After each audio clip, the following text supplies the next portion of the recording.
Ghost with Cats, Chapter 24, Beach Houses. A little while after Sharon left, Annie came downstairs. She was still a bit shaky. She wanted nothing more than to stay locked in her room, but she remembered her rules and made herself live by them. Rule for daily life number 3. Pretend to be the person they expect until you can be invisible again. Annie needed to be brave until the Eloh escaped her world. Breeze was first to speak to her. He was sorting a bucket of shells he collected on the beach. He had never seen the ocean before yesterday morning. He liked it very much. More than the sea, he liked all the cats who lived around the stone jetty and the one that followed him home this morning.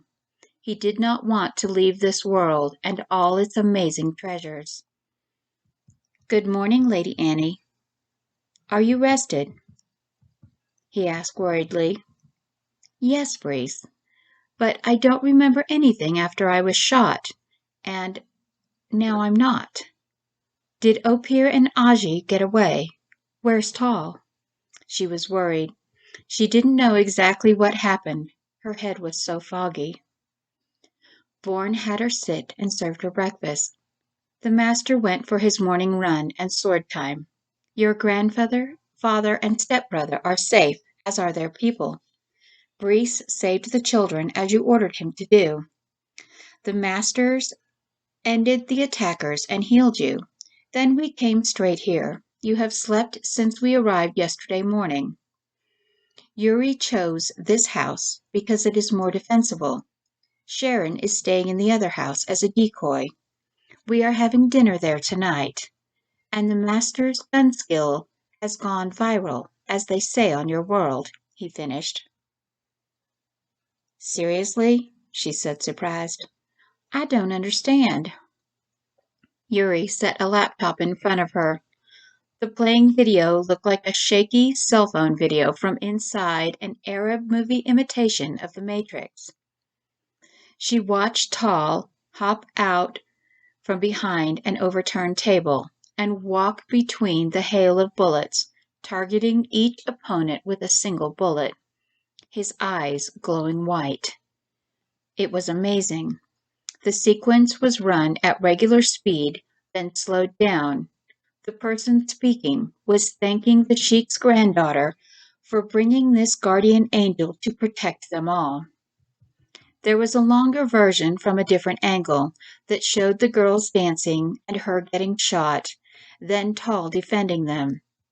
Annie watched as he healed her, though the light from the crystal made the video very fuzzy before it went blank. She could only gape at the screen. Ah. Vorn, what the heck was that?" she demanded. Vorn did not answer. She could tell the cipher had not agreed with Tall's decision to heal her. "The master used his healing crystal to save Lady Annie," Bree said quietly, as if he were telling her a secret he shouldn't. "If the master is seriously hurt, here or at home for 1 year, Cipher Vorn cannot save the master." "What?" Annie exclaimed. She started shaking, realizing she may have just killed Tall because he saved her, as True did. She gulped the coffee quickly and ran upstairs. Moments later, she was back downstairs, dressed in sweatpants and a heavy hoodie. "Breeze, which way did he go?" she demanded. "Where did he go?" "Is Lady Annie going to yell at the master?" Breeze resisted telling her. He did not like it when they were upset with each other. "I haven't decided yet," she answered honestly. "The master went east," Vorn answered for Breeze. "He is practicing his sword meditation on the beach." Annie went out the door. Yuri shook his head as Boaz let out a low whistle. Both of them knew Annie's temper. Neither wanted to be Tall at that moment. She might kill him herself and save his enemy the trouble. Annie walked quickly down the beach. It was cold. The wind was blowing the mist in off the water. She could see him on the top of a dune. He was moving in a pattern like she had witnessed at a Japanese cultural festival once. The deep red hoodie he wore was the only color in the gray morning. The wind was blowing his ponytail around. His eyes were closed. But somehow knew he could sense she was there. So she walked up to him despite the sword flying around him. I wish you wouldn't do that, he said over the sound of the waves as the blade stopped beside her cheek.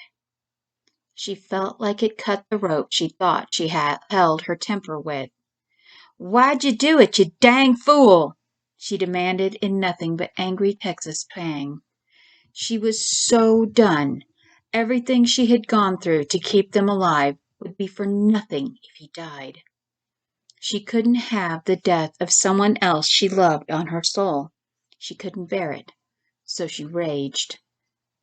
Do what? But he knew what she was asking, stepping close to her while her back was turned. Throw away the ability to save yourself from death on me for a whole dang year, she yelled at him, pacing. Frustrated and angry, she snapped. Y'all are too important. Someone could kill you now, just like True. How could you be so?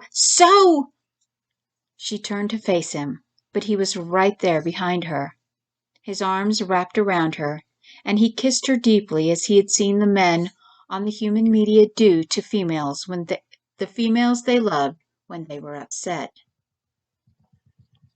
When Tall lifted his lips from Annie's, she had completely forgotten what she was about to say. They just stared at each other in awe for a few moments, his fingertips gently brushing away the tears that ran down her cheeks. They smelled of the air of the sea.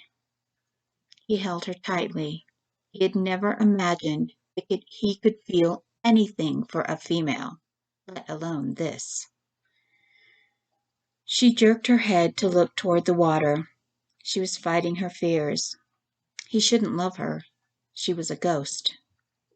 They stood on the dune, looking out at the churning gray sea together until she shivered. He smiled, thinking she always got cold so easily. His fingertips turned her face back toward his. Do not fear. I love you, Annalise. I could not bear it if you died, not while I could save you with my resurrection crystal.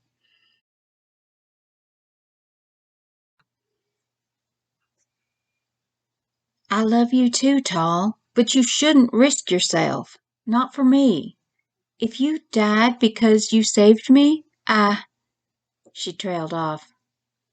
I will not die, Annalise. I will keep us both safe.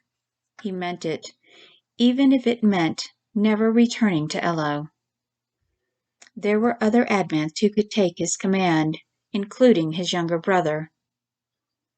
Vorn will get me another crystal in a year, while I remain safe on my warship or here with you. So the sacrifice of it is not a burden I will regret. A year? Let us go back. You need coffee, and I will have Vorn explain them to you, he said, putting the sword in its sheath on his back. They started walking back toward the house. She smiled up at him, then made a weird face. I think I cut my tongue on something. He laughed a little, then took her hand and put the back of it to his mouth and bit it lightly. Ouch! Hey! She exclaimed. That's why we do not kiss, he grinned. Pointed teeth. She looked up at his mouth. They didn't look very pointed from the outside, but she'd felt their sharpness. Oh, great. I'm in love with an alpha predator. Do they get sharper when you get angry, like your fingernails? He raised an eyebrow, surprised, then realized she would notice. Well, that is one of the times the predatory response happens. She eyed him, then asked playfully, should I be afraid? Is this a full moon thing like werewolves? Do I need some kind of special shot since we kissed? Oh, wait, I cut my tongue on your fangs. Am I going to turn into an Eloh, or do you have to bite me like a vampire? She teased, remembering all the questions he and Vaughan asked about a movie they watched. He scowled at her, but his eyes held amusement as he looked down at her fingers holding his. He watched some of their monster movies about werewolves and vampires, a movie called Breaking Dawn, on the media in the middle of the night at one of the motels. It was very amusing. You will not turn into an Eloh or a vampire or a werewolf. However, if you wish me to bite you. Ah, nope. Answering his suggestion, Annie pretend pouted as she patted the large black and white cat, which was sitting on an Adirondack chair, thinking, two rules for cats. Number one, you don't own cats, they own you. And number two, cats will find you. It blinked its golden eyes at them. There was a dish of food nearby, so she knew Breeze must be feeding it. The rules for cats applied to the clone, too. Fine, I promise I will not bite you. Yet, he half teased, watching her. Annie looked up at Tall and smiled sadly. I'm gonna have to get used to missing all of this. They both smiled at each other, past the ache in each of their hearts as she hugged him tightly. His fingers pushed the strand of brown hair away from her eyes and tucked it behind her ear. Then he licked her lightly on the forehead before he released her to open the door. He could not make himself tell her that he already missed it.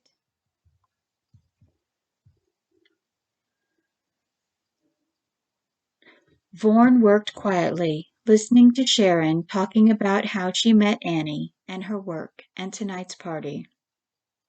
More than just beautiful, Sharon was intelligent, articulate, and witty, but there was also a sad quality about her that she hid very deeply, a vulnerability beneath her strength and independence.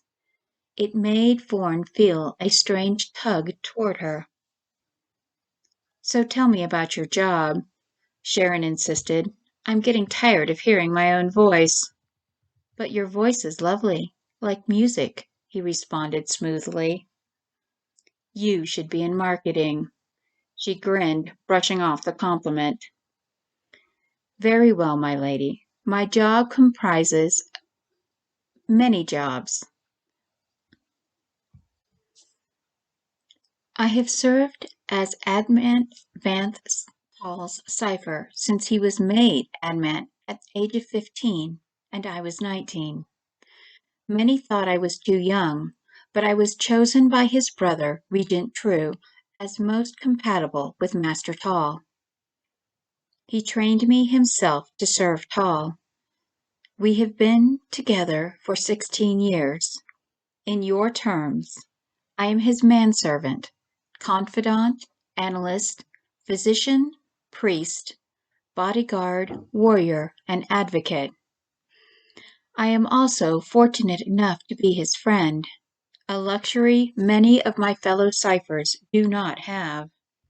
They are treated as slaves, lower than servants. But Tall treats me well, considers my arguments, and heeds my advice. The only thing we have disagreed on in a decade was his use of his resurrection crystal to save Lady Annie. He loves her above all, and because of this he has put his own life at great risk when we return home. I believe someone lured him here to murder him, and they will not stop once we return to our world. Sharon listened carefully, her expression neutral, and asked, Well, can't you just get another crystal? She wasn't going to get mad that he might have let Annie die until she understood why. It is not that simple. They are the most guarded items in the kingdom. Only the king and the queen mother are allowed to have more than one. They take a year to be made and must be tuned to the bearer. One can be given freely, or the one for whom the crystal is tuned must already be dead for another to use it. If Tal dies, I have failed because I let my feelings for him as my friend cloud my judgment to protect him, as is my duty. I would deserve my fate, he responded. Your fate? She asked. I would be put to death or be allowed to end myself, as is our sex way, he answered without regret. Sharon was horrified. It was like the feudal samurai code. She took his hand. But, darling, to make him live, having watched the one he loved die when he could have saved her, it is just too cruel.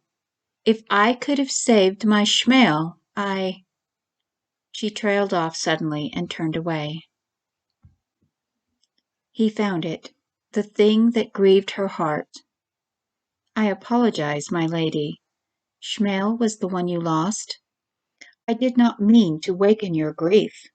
He was sincere in his apology, but also in his curiosity as she nodded. She couldn't speak for a moment. She was back in Tel Aviv. It was her 30th birthday. She and Shmael were laughing about how crazy his mother went when they told her they weren't going to have children for at least 5 more years. The sunlight and the outdoor cafe offered such a tempting change from their New York life. She had just been made partner in her publishing firm. He was moving up in the private security world. Being retired IDF, he made a reputation as being one of the best. They had their whole lives ahead of them. A motorbike pulled up. Someone shouted something she didn't understand. Firecrackers started popping, and she was stung on the shoulder before her Shmael threw himself over her. As they fell, he said, I love you, Shamir. Her nickname meant sparkling diamond. Then he died before they landed on the concrete. Her world stopped at that moment. It had barely moved for almost 10 years. Vorn's abilities allowed him to feel and see the moment with her, and his heart ached for her loss. A gentle hand wiped a tear from her cheek. Lady Sharon? Oh, I'm sorry, Vorn. I just remembered something. It's nothing, Sharon whispered. It was not nothing if it causes a single tear to fall. I am trained to listen and keep confidences if you wish to talk to someone. Or perhaps there is someone I could contact for you, a friend or a companion whose voice would comfort you, he offered. It grieves me to see you so sad. She blotted her eyes and smiled gratefully. You are very sweet, but no, there is no one. He didn't have to pretend to be shocked. But surely someone as yourself must have hundreds willing to be your companion. I mean, I'm sorry, my lady. I meant no offense. I'm just surprised that you are not sought after. Considering him, Sharon thought about what Annie said about their tears and required mating system before she almost laughed. Instead, she answered seriously, I've had a few interested in me over the years, but not the kind I would be interested in. As of right now, no, I have no interested in being my companion. I'm too old. I work too much. I still miss my schmel, she explained. He stared at her open mouth and stammered. But, you are barely 1/3 of life's years. You are not old. Working hard is an honorable thing, and having loved, you will love again more deeply. I apologize for my forwardness, my lady. I struggle to understand your culture sometimes. He sighed, shaking his head. You are everything the females of our world are not. Your males are fools. Forgive my judgmental attitude. It is not seeming of a cipher, but I feel that they are. He apologized, attempting to excuse his harsh words. She laughed lightly and responded, You are just too cute. Worried about me that I can't get a date because I'm 40 when going on a date on your world could get you killed for sport. Something beeped by the stove. She turned and checked the prime rib, basted it, then closed the oven. Tell me more about your weird world, Vorn, she insisted. We have 4 more hours before we can start on anything else except the prep work for the hors d'oeuvres to go with the wine. What are hors d'oeuvres? Vorn asked, frowning. I do not think I have had wine. His translator did not know the definition, but he had read the terms in a dictionary. Oh, honey, let's tell each other dating horror stories while I teach you hors d'oeuvres and wine, Sharon suggested in an amused tone.